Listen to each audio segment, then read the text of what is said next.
Magandang umaga po mga kabady. Nakakaita tayo ng mais, binibilad. Ang kadami. Ito po ata yung ginagawang feeds.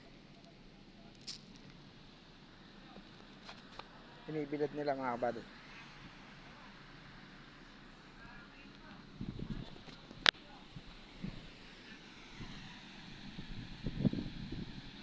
Yan po, puro mais po yan. Amid sa bilaran, nakaipon. Kasi masama panong, kaya ganyan muna nila. Tatakpan na lang nila yan pagka may ulan na. Ginagawang mais ay feeds po. Yung mais na yan.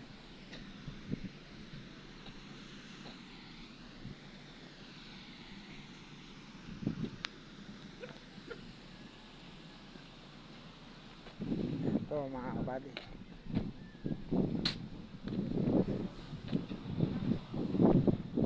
Hangin dito sa labas. Ayos mga kabady.